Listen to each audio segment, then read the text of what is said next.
ఒంటేరు ప్రతాప్ రెడ్డి గారు, బాలప్రకాష్ గారు, తమ్ముడు నగేష్ గారు, జగిత్యాల జిల్లా మాజీ జిల్లా పరిషత్ చైర్మన్ సోదరిమణి వసంత గారు, మరి ఇప్పుడే బీజేపీ పార్టీకి రాజీనామా చేసి బీఆర్ఎస్లో చేరినటువంటి శ్రీమతి కళావతి గారు, బీజేపీ రాష్ట్ర ఎగ్జిక్యూటివ్ సభ్యురాలు, శ్రీమతి బి లక్ష్మి, బీజేపీ రాష్ట్ర స్టేట్ ఎగ్జిక్యూటివ్ మహిళా మోర్చా, అదేవిధంగా శైలజ గారు, ఆర్కే లక్ష్మి గారు, అనురాధ గారు, హిమబిందు గారు, మంజుల గారు, కృష్ణ గారు, సత్యవతి గారు, ఇందిరా గారు, లక్ష్మి గారు, ఇంకా చాలామంది చెల్లెళ్ళు అక్కలు ఉన్నారు. ఈరోజు బీజేపీకి రాజీనామా చేసి బీఆర్ఎస్ పార్టీలో చేరుతున్నటువంటి మా సోదరీమణులందరికీ పేరు పేరున నమస్కారం. మీరందరూ ఈరోజు మరి గోపీనాథ్ గారి సతీమణి మాగంటి సునీత గోపీనాథ్ గెలవాలి, ఒక ఆడబిడ్డను ఆశీర్వదించాలి అని చెప్పి మీరందరూ కూడా ఇవాళ బీజేపీకి రాజీనామా చేసి కాంగ్రెస్లో చేరారు. సరే, జూబ్లీ హిల్స్ ప్రజల ఆశీర్వాదంతో 5 ఏళ్ల కోసం గోపీనాథ్ గెలిచారు. దురదృష్టవశాత్తు విధి వక్రీకరించి ఏడాదిన్నరలోనే చనిపోయింది.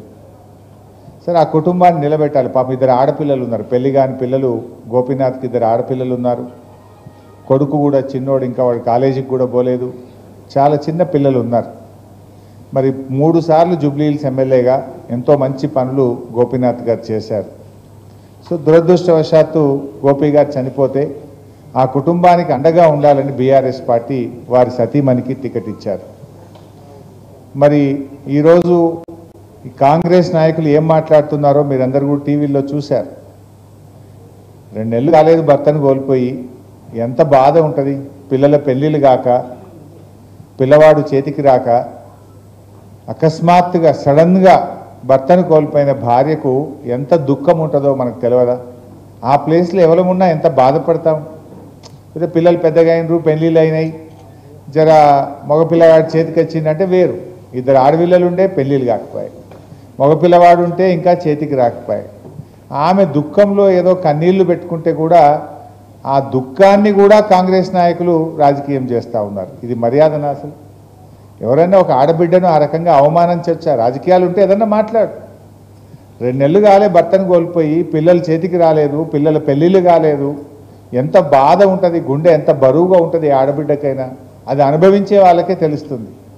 కానీ నిన్న కొంతమంది కాంగ్రెస్ మంత్రులు తన దుఃఖాన్ని కూడా అవమానపరిచే విధంగా నానా మాటలు మాట్లాడుతూ ఉంటే ఎంత విజ్ఞత లేకుండా, విచక్షణ లేకుండా, ఎంత చిల్లర రాజకీయాలు చేస్తుండ్రో మనం కూడా అర్థం చేసుకోవచ్చు. బట్ ఏదైనా ప్రజలు విజ్ఞులు, ప్రజలు మంచి చెడు ఆలోచిస్తారు. ఏం చేసింది కాంగ్రెస్, ఏం చేసింది బీజేపీ, ఒక్కసారి మనం ఆలోచించాలి. తెలంగాణ విషయంలో 2 పార్టీలు, బీజేపీ అయినా కాంగ్రెస్ అయినా, 2 పార్టీలు కూడా తెలంగాణకు ద్రోహమే చేస్తున్నాయి. 2 పార్టీలు ఇవాళ తెలంగాణకు అన్యాయం చేస్తున్నాయి. ఇది ఇవాళ రాష్ట్ర ప్రజలు గమనిస్తూ ఉన్నారు. నేను ఉత్తగా మాట్లాడతలేను. ఇవాళ కాంగ్రెస్ అయినా బీజేపీ అయినా చెప్పుడు ఒకటి ఉన్నది, చేసుడు ఒకటి ఉన్నది. రాహుల్ గాంధీ ఏమంటాడు? మొహబ్బత్ కా దుకాన్ అని రాహుల్ గాంధీ అంటాడు. మోడీ గారు ఏమంటున్నారు? సబ్కా సాత్ సబ్కా వికాస్ అని మోడీ గారు అంటున్నారు. మరి నిజంగా అమలవుతుందా? మొహబ్బత్ కా దుకాన్ అని మాటలైతే రాహుల్ గాంధీ మంచిగానే చెప్తున్నాడు, కానీ జరుగుతున్నది ఏంది? హైడ్రా పేరిట పేదోళ్ళ ఇల్లు కూలగొడుతున్నారు కదా, అది మొహబ్బత్ కా దుకానా? పెద్ద పెద్దోళ్ళు ఏమో కూలగొడతలేడు. ఇలా కాంగ్రెస్ నాయకులు పట్నం మహేందర్ రెడ్డి ఇల్లు నీళ్ళలోనే ఉంటుంది, పొంగిలేటి శ్రీనివాస్ రెడ్డిది హైడ్రాలోనే ఉంటుంది, గాంధీ గారి భూమి గవర్నమెంట్ ల్యాండ్ కబ్జా పెట్టుకొని ఉంటాడు. పెద్ద పెద్దోళ్ళ ఇండ్లు అయితే కూలగొట్టలేరు. కానీ పండగ పూట ఆదివారం నాడు రాత్రికి రాత్రి వచ్చి గరీబోళ్ళ ఇండ్లు కూలగొట్టి నేలమట్టం చేసి వేల కుటుంబాలను రోడ్డు మీదకి తెస్తున్నాడు రేవంత్ రెడ్డి. మరి దాన్ని ఎందుకు మాట్లాడాడు రాహుల్ గాంధీ? రాహుల్ గాంధీ నీ మొహబ్బత్ కా దుకాన్ అనేది మాటలకే పరిమితమా? నిజాయితీగా చేతల్లో కూడా ఉందా? చేతల్లో ఉంటే నీ రాహుల్ గాంధీని నువ్వు నీ రేవంత్ రెడ్డిని ఎందుకు అడుగుతలేవు? రాహుల్ గాంధీ రేవంత్ రెడ్డిని ఎందుకు ప్రశ్నిస్తలేవు? గరీబోళ్ళ ఇండ్లు ఎందుకు కూలగొడుతున్నావు? పెద్దోళ్ళ తెరువు పోతలేవు, గరీబోళ్ళ మాత్రం కూలగొడుతున్నావని రాహుల్ గాంధీ రేవంత్ రెడ్డిని అడుగుతున్నాడా? ఆయన మాట్లాడాడు. ఆడవే రాహుల్ గాంధీ బీహార్లో ఓట్ చోరీ అంటున్నాడు. బీహార్లో ఓట్ చోరీ అంటున్నావు, మరి జూబ్లీ హిల్స్లో నీ రేవంత్ రెడ్డి ఓటు చోరీ చేస్తుండు కదా. ఒక్కింట్లో 43 ఓట్లు రాయించిండు, ఒక్కొక్కరికి 3 ఓట్లు రాయించిండు రేవంత్ రెడ్డి. మరి ఈ ఓట్ చోరీ గురించి ఎందుకు మాట్లాడవు? నీ రేవంత్ రెడ్డిని అడగవా? మన కాంగ్రెస్ పాలసీ ఓట్ చోరీకి వ్యతిరేకం, నేను బీహార్లో బీజేపీ చేసిన ఓట్ చోరీ మీద కొట్లాడుతున్నా, నువ్వు చెయ్యొద్దయా జూబ్లీ హిల్స్లో, నువ్వు నిజాయితీగా ఉండమని చెప్పవలసిన బాధ్యత రాహుల్ గాంధీకి లేదా? ఇవాళ దాదాపు 20,000 దొంగోట్లు రాయించిండు రేవంత్ రెడ్డి. కాంగ్రెస్ నాయకులు జూబ్లీ హిల్స్లో భర్తను కోల్పోయిన సునీతమ్మను ఓడగొట్టాలని 20,000 దొంగోట్లు రాయించి నానా కుట్రలు చేస్తున్నారు. ఇది తగునా? దొంగోట్లతో గెలుచుడు కాదు. నిజాయితీ ఉంటే నీ 6 గ్యారంటీలు అమలు చేసి నీ బాకీ చెల్లించి ఓట్లు అడుగు ప్రజల్ని. నువ్వేం చెప్పినావు? అక్క చెల్లెలకు నెలకు 2,500 రూపాయలు ఇస్తా అన్నావు. ఇప్పుడు 22 నెలలు అయిపోయింది. ప్రతి అక్కకు చెల్లెకి ఎంత బాకీ పడ్డావు? నువ్వు 55,000 బాకీ పడ్డావు. రేవంత్ రెడ్డి దొంగోట్లు వేసుడు కాదు, నిజాయితీ ఉంటే జూబ్లీ హిల్స్ అక్క చెల్లెళ్లకు ఒక్కొక్క 18 ఏళ్ళు నిండిన ప్రతి చెల్లెకు ప్రతి అక్కకు 55,000 బాకీ పడ్డావు. గదిచ్చి ఓటు అడుగు నీకు తెలివి ఉంటే. లేదు, అవ్వ తాతకు 4,000 పింఛన్ ఇస్తా అన్నావు. కేసీఆర్ గారు దోశ ఉంటే 1000 ఎత్తా అంటే 1000 చేసిండు. మళ్ళీ గెలిస్తే 1000 2,000 చేస్తా అన్నాడు, బరాబర్ 2,000 చేసిండు. నువ్వేమన్నావు? నేను 4,000 ఇస్తా అన్నావు. ఇంకా 4,000 ఇచ్చి మాట్లాడు. ఇచ్చిండా? ఇయ్యలేదు కదా. మరి ఈరోజు మీరు ఆలోచించండి. ఇవాళ కేసీఆర్ గారేమో మాట అంటే మాట మీద ఉన్నాడు. 22 నెలలు అయింది కదా. 22 నెలలు ఇంటూ 2,000 అంటే ఒక్కొక్క అవ్వకు తాతకు భర్త చచ్చిపోయిన చెల్లెలకు 44,000 బాకీ పడ్డాడు రేవంత్ రెడ్డి. రేవంత్ రెడ్డి నీకు నిజాయితీ ఉంటే ముసలోళ్ళకు 44,000 ఇచ్చినాక ఓటు అడుగు జూబ్లీ హిల్స్లో. ఈ దొంగ ఓట్లు ఎందుకయ్యా నీకు? చెప్పిన పని చేయి. నేను కొత్తది అడుగుతలేను, గొంతమ్మ కోరిక అడుగుతలేను. ఎలక్షన్ కూడా బాండ్ పేపర్ వంచినావు. నేను గద్దె మీద కూర్చుంటే 4,000 పింఛన్ ఇస్తా అన్నావు. 2 ఏళ్ళు అయింది, ఇంకెప్పుడు ఇస్తావు అని అడుగుతున్నా. నువ్వు చేసిందేమున్నది? హైడ్రా పేరు మీద పేదోళ్ళ ఇల్లు కూల్చుడు. కేసీఆర్ ఉండగా బస్తీ దవాఖానలు పెట్టి మంచిగా వైద్యం చేపించిండు. బస్తీకి దవాఖాన పెట్టినామా లేదా? 350 దవాఖానలు పెట్టినాం. ఇప్పుడు అందులో పనిచేసే డాక్టర్లకు స్టాఫ్ నర్స్కు 6 నెలలకెళ్ళి జీతం ఇస్తలేడు. అది మూత పడాలేదు. మందులు లేవు. 108 రకాల మందులు మేము పెడితే ఇప్పుడు 20-30 రకాల మందులు కూడా లేవు. ఎర్రగోలి పచ్చగోలి అంతే, అన్ని మందులు బంద్ పెట్టిండు. బస్తీ దవాఖానలు నాగం చేసిండు. డెలివరీకి పోతే కొండాపూర్లో కేసీఆర్ కిట్ ఇచ్చి తల్లిని బిడ్డను రూపాయి ఖర్చు లేకుండా ఆటో కిరాయి లేకుండా ఇంటికాడ తెచ్చినాం. అది బంద్ పెట్టిండు. న్యూట్రిషన్ కిట్ బంద్ పెట్టిండు. బతుకమ్మ చీరలు బంద్ పెట్టిండు. పిల్లల స్కాలర్షిప్లు బంద్ పెట్టిండు. దళిత బంధు బంద్ పెట్టిండు. బీసీ బంధు బంద్ పెట్టిండు. మైనార్టీది బంద్ పెట్టిండు. అన్ని పథకాలు కోత పెట్టుడు తప్ప కొత్తగా ఇచ్చింది ఏమున్నది? కేసీఆర్ 20,000 లీటర్ల దాకా నీళ్లు ఫ్రీగా ఇచ్చిండు. ఇప్పుడు వాళ్ళకి బిల్లులు పంపుడు మోపు చేసిండు. బిల్లులు పంపి నల్ల బిల్లులు పాత కట్టుడు అని పెద్ద పెద్ద కాయిదాలు వస్తుండు. ఇంతకుముందు 3 వద్దులకు ఒకసారి నల్లా వచ్చు. బీఆర్ఎస్ వచ్చినాక కేసీఆర్ వచ్చినాక మంచిగా పెద్ద పెద్ద ట్యాంకులు కట్టి ప్రతిరోజు నల్ల నీళ్ళు వచ్చేటట్టు చేసిండు హైదరాబాద్లో. గరీబ్ వాళ్ళకి ఫ్రీగా నీళ్ళు ఇచ్చిండు మన కేసీఆర్. రేవంత్ రెడ్డి రాగానే అంత కింది మీద అయిపోయింది. కుళ్ళు నీళ్ళు వస్తున్నాయి, నల్ల బిల్లులు మోపోయినాయి. పరేషాన్ చేస్తుండు. మళ్ళీ ఇది అర్థమైతలేదా మనకు? అంత మోసం దగా చేసిండు. మరి అందుకే మీరు కూడా ఆలోచించాల్సింది ఏంటంటే, ఇక ఆయన ఓడగొడితేనే ఆయనకు సురుకు విడితేనే రేవంత్ రెడ్డికి అర్థమవుతుంది. ఎందుకు ఇప్పుడు ఏమంటాడు? అప్పుడేమన్నారు? బాండ్ పేపర్ ఇచ్చి ప్రామిసరీ నోట్లు రాసిచ్చిండ్రు. సంతకాలు పెట్టి భద్రంగా పెట్టుకోండి, 100 రోజుల్లో ఇస్తాం. వీళ్ళని నమ్మటట్లేరని ఆడికెళ్ళి సోనియా గాంధీని రాహుల్ గాంధీతో చెప్పించారు.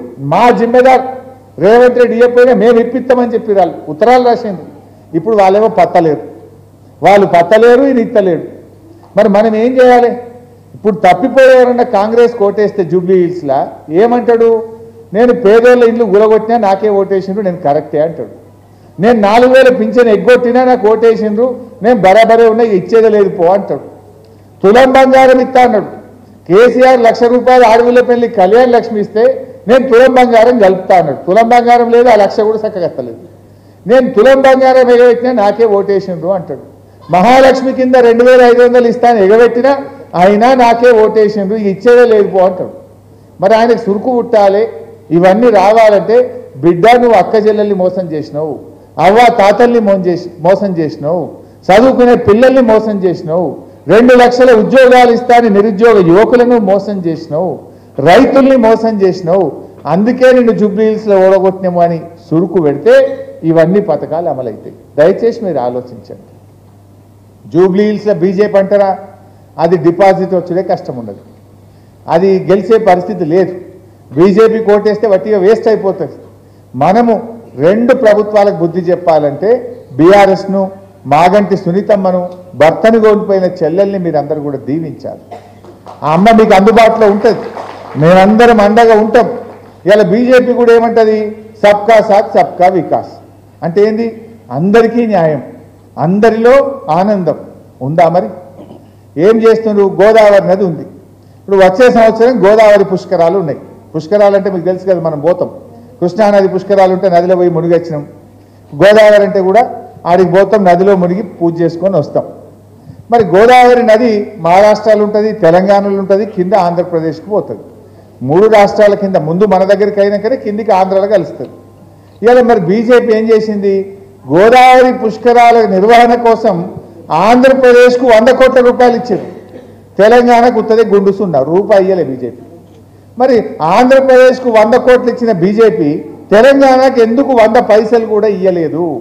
ఇది సబ్కా సాత్, ఇది సబ్కా వికాస్ అవుతుందా? గోదావరి నదిలో అక్రమంగా ఆంధ్రప్రదేశ్ బంకచెర్ల ప్రాజెక్టు కడితే దానికి బీజేపీ మద్దతు ఇస్తుంది, తెలంగాణ గొంతు నొక్కుతున్నది, మనకు నీళ్లు లేకుండా చేస్తున్నారు. అంటే గోదావరి నది మీద బంకచెర్లకు అనుమతులు ఇస్తారు, గోదావరి నది మీద పుష్కరాలకు 100 కోట్లు ఇస్తారు, తెలంగాణకు మాత్రం ఏమి ఇయ్యరు. ఏమిస్తున్నారు? 157 మెడికల్ కాలేజీలు ఇస్తే తెలంగాణకు బీజేపీ ఒక్క మెడికల్ కాలేజీ కూడా ఇవ్వకుండా అన్యాయం చేసింది. ఇట్లా కూడా అన్యాయమే చేసింది.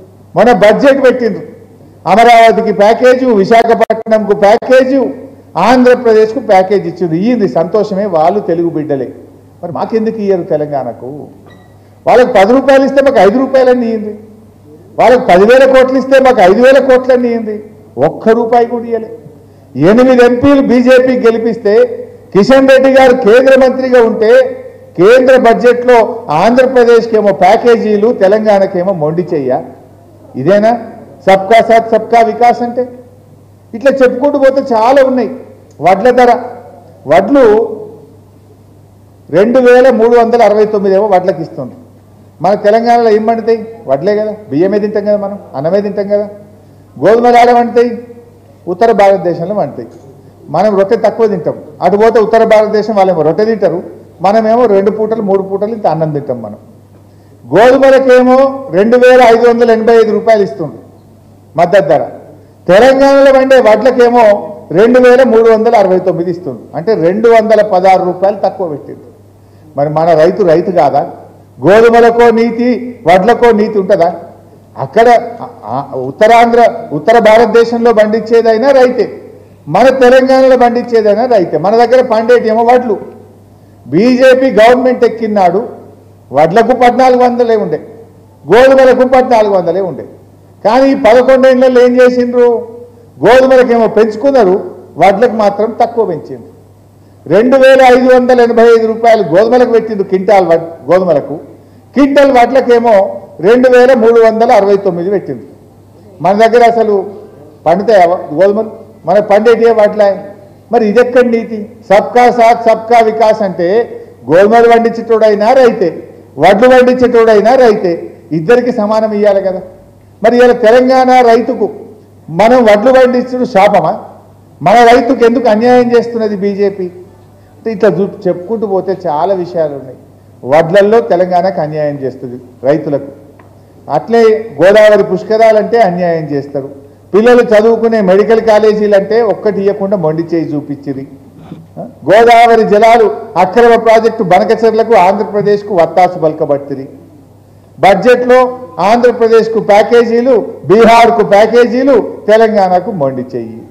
మరి అందుకే నేను అన్నది మొదట్లో, కాంగ్రెస్ అయినా బీజేపీ అయినా తెలంగాణ అన్యాయం చేయడంలో, తెలంగాణ గొంతు నొక్కడంలో ఇవాళ దొందే. ఇద్దరు కూడా తెలంగాణకు అన్యాయమే చేసిండ్రు. తెలంగాణ ప్రజల కోసం అచ్చంగా తెలంగాణ ఇంటి పార్టీ మన బీఆర్ఎస్ పార్టీ, మన కేసీఆర్ ఉంటేనే మనకు ఇవాళ హైదరాబాద్ విలువ పెరిగింది, హైదరాబాద్ బ్రాండ్ ఇమేజ్ పెరిగింది, మన తెలంగాణ మంచిగా ఉన్నది. ఇవాళ ప్రజలు అర్థం చేసుకుంటున్నారు. ఎన్ని మంచి కార్యక్రమాలు చేసిండు కేసీఆర్. ఆడవిళ్ళ పెళ్లికి కళ్యాణ లక్ష్మి పథకం తెచ్చింది కేసీఆర్ కాదా? బిడ్డ కాన్పుకు పోతే కేసీఆర్ కిట్ ఇచ్చింది కేసీఆర్ కాదా? 13,000 ఇచ్చిండు కేసీఆర్, కిట్ ఇచ్చిండు. ఇవాళ ముసలోళ్లకు 2,000 పెన్షన్ ఇచ్చినాక అవ్వాతాతల గౌరవం పెంచలేదా? ఇవాళ కేసీఆర్ గెలిచింటే మళ్ళీ వెరుగు కదా 3,000 4,000 పెన్షన్ అవ్వదు. రేవంత్ రెడ్డి వచ్చే మోసం చేసే 200 1000 అంటే 1000 చేసిండు, 1000 2,000 అంటే బరాబర్ 2,000 చేసి ఇచ్చిండు కేసీఆర్. వీళ్ళు ఇప్పుడు 2 ఏళ్ళ 4,000 అన్నారు, ఉత్తదే మాట చెప్పింది. ఇవన్నీ మీరు అర్థం చేసుకోండి. మీరు ఎవరైనా అడిగినరా ఫ్రీ నీళ్లు కావాలని? ఇలా హైదరాబాద్ ప్రజలకు ఉచితంగా పేదలకు మంచి నీళ్ళు ఇచ్చిండు. ప్రతిరోజు నీళ్ళు వచ్చేటట్టు చేసింది కేసీఆర్ ప్రభుత్వం కాదా? ఎందుకంటే కాంగ్రెస్ గవర్నమెంట్ ఉన్నప్పుడు పీజేఆర్ గారు ఉన్నప్పుడు మనం పోయి రోజు ధర్నాలు చేయకపోదు ఖైరతాబాద్లో. డీసీఎం లెక్కి పెద్ద మనుషులకు తెలుసు, డీసీఎం లెక్కి మీరు పోయి ధర్నాలు చేయకపోదురు, నీళ్ళ కోసం కుండలు బిందెలు పెట్టకపోదురు. ఇప్పుడు ఉన్నదా? బిందెలు పెడుతున్నామా, కుండలు పెడుతున్నామా? అసలు నీళ్ళకి ఇబ్బంది ఉన్నదా? కేసీఆర్ వచ్చినాక 2-3 ఏళ్లలో నీళ్ళ బాధ తీర్చలేదా అక్క చెల్లెలకు? ఈ రాష్ట్రంలో ఏ చెల్లె అక్క రోడ్డు మీదకి రాకుండా ఇంటింటికి నల్లబెట్టి నీళ్ళు ఇచ్చింది బీఆర్ఎస్ ప్రభుత్వం కాదా? అక్కా చెల్లెల నీళ్ళ కష్టాలు తీర్చింది బీఆర్ఎస్ కాదా? ఎన్ని రోడ్లు బాగా చేసుకున్నాం జూబ్లీ హిల్స్లో, ఎన్ని మంచి షీ టీములు పెట్టి మహిళలకు భద్రతను కల్పించింది బీఆర్ఎస్ కాదా? షీ టీమ్స్ వచ్చినాక ఆడపిల్లలకు ఎంతో చక్కటి భద్రత వచ్చింది. పిల్లల కోసం ఎన్నో మంచి కార్యక్రమాలు చేసిండు కేసీఆర్ గారు. గురుకులాలు పెట్టి పిల్లల్ని చదివించే కార్యక్రమం చేసిండు. ఏం చేసింది కాంగ్రెస్ గవర్నమెంటు?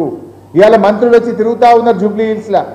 ఎక్కడ పోయినరా మొన్నటిదాకా? మీరు మొన్నటిదాకా ఒక్క మంత్రి అయినా వచ్చిందా 2 ఏళ్లలో? ఇప్పుడు గాడి తిరుగుతున్నారు జూబ్లీ హిల్స్. మరి ఎందుకో పక్కపొంట ఖైరతాబాద్లో తిరిగారు, మరి ఆ పక్కపొంట ఎందుకో కుకట్పల్లిలో తిరిగారు, షేర్లింగంపల్లి ఎందుకో తిరిగారు. అంటే ఇదంతా ఆపద మొక్కులు మొక్కుతుండ్రు, మొసలు కన్నీరు గారుస్తుండ్రు. 11 తారీఖు తర్వాత మళ్ళీ ఎక్కడు కాంగ్రెస్ వాడు కనబడాడు.